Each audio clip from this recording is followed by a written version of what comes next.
thrown. There's no room for this in the sport. There's no room for the Davis brothers to be in the building tonight. The police escorted them out. You saw a stroke. When a fight spills outside the ring, it's no longer just about boxing. And that's exactly what the world witnessed a few days ago at Las Vegas Airport, when Terence "Bud" Crawford and Jaron "Boots" Ennis crossed paths in an explosive moment that changed everything. Cameras caught the chaos. Fans flooded social media. And now, for the first time since the incident, Boots has spoken out from his hospital bed. What he said has reignited one of the biggest potential rivalries in modern boxing. In his first public statement since the altercation, he said calmly, he can't run anymore. The only way to settle this is in the ring. And just like that, the internet exploded. My slogan and all that rivalry, man. Crawford a good fighter, though. We gonna be like. No, I want him to fight the best. He's an elite fighter. Yeah, one thing about that, it's gonna be a little technical from the beginning. But Crawford better not start off slow. He got to go. To understand why this moment matters so much, you have to look at the bigger picture. Terence Crawford isn't just another boxer. He's the man who conquered the welterweight division, humiliated Errol Spence Jr., and even jumped up to take down Canelo Alvarez, something no one thought was possible.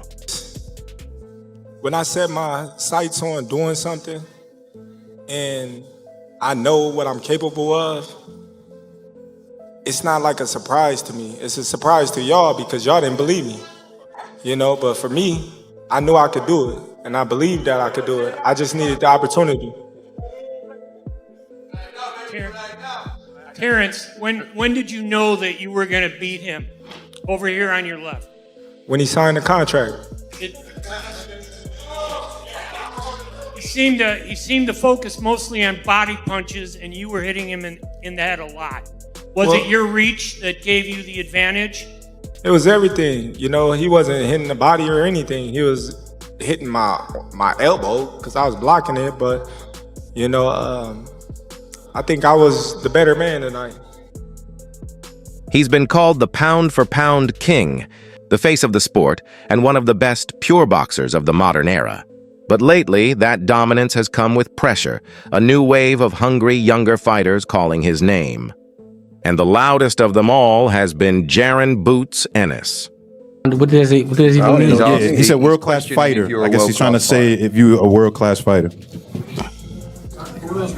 Sign a contract. Exactly, sign a contract. If he wanted to fight, he would have stayed at 47. He obviously said he said he wanted to move up in accomplish to be undisputed at 54 or something like that. So, yeah, he definitely did say that too. Exactly. Yeah. We ain't worrying about, right now we ain't worrying about Crawford. We're gonna clean 147 now, then we're gonna move to 154. If he there and he got a belt, we coming after him. Simple as that. Boots has been chasing greatness for years. A natural switch hitter with insane speed, power, and composure, his style reminds everyone of a younger version of Crawford himself. A special fighter, isn't he? Yeah. I mean, you know, fights in this Philly shell with that particular style. It has a certain way of looking, but listen, class operator.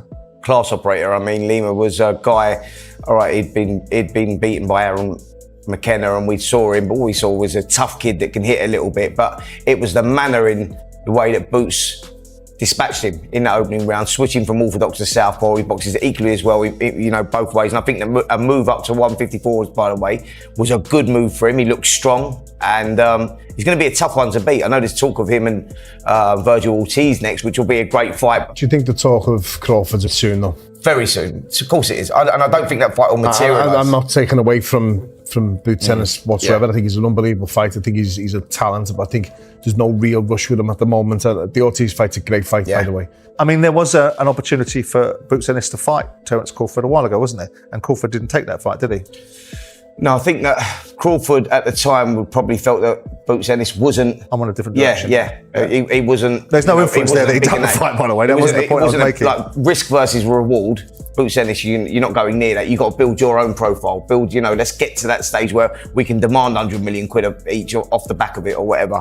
Boots is now starting to make ground up, but Terence Crawford is probably at the stage of his career where, what's he got, one fight left, maybe 2 fights left? How good is this Boots Ennis? He's good.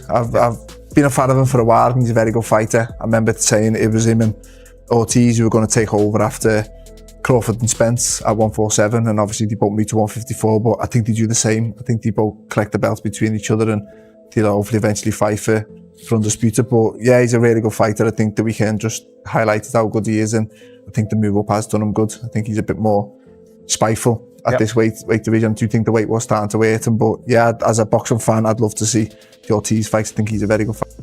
They fight the same way, think the same way, and dismantle opponents with the same cold precision.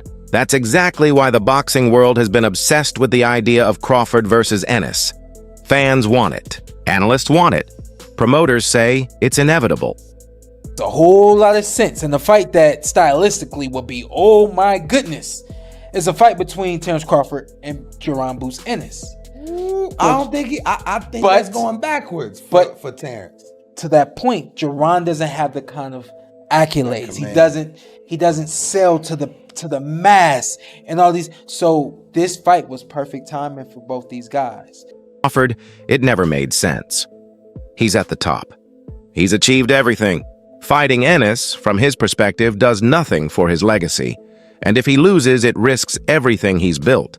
So when people kept saying Boots is the next Crawford, it got personal. Crawford didn't like the comparisons, and that tension, that pride, has been building for months. Saw that he brought in Jaron. What was your reaction? Like your first initial reaction when you saw that news? I actually didn't see it. Somebody showed me, and I was just like, so what that mean? He's not me. Yeah. You know, as much as a lot of people, you know, say we have similarities and, you know, we switch a lot and we fight a lot. He's not me, you know, and I'm not him. So. Yeah. Tim had said comparison that like he's like a Chrysler 300 and you're like a Bentley. Yeah, like once again, like he's not me. You know, he's trying to get to where I'm at. You know, he's where he at, I'm where I'm at. You know, he got a long way. Then came the Vegas airport. According to multiple reports, Crawford and Ennis were both there for unrelated events when they ran into each other. Witnesses said it was quiet at first until Boots walked up to say something. Words were exchanged.